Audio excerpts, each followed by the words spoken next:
राज्यपाल रमन डेका हा दुर्ग में अधिकारी मन के लीन बैठक किहिन की लोगन के लंबित समस्या और मांग ऊपर तत्काल कार्यवाही होना जरूरी है।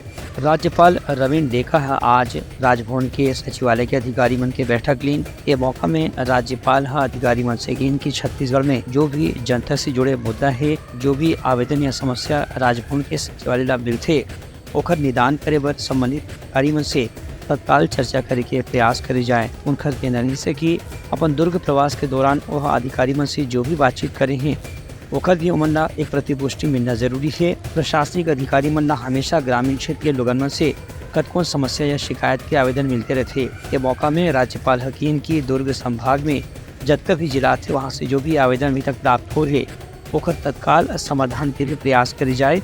ये संबंध में राज्यपाल के सचिवालय के अधिकारी मन दुर्ग के संभागायुक्त और कलेक्टर ला भी आवश्यक निर्देश जारी करीन हैं। ब्यूरो रिपोर्ट मुतलंगा न्यूज।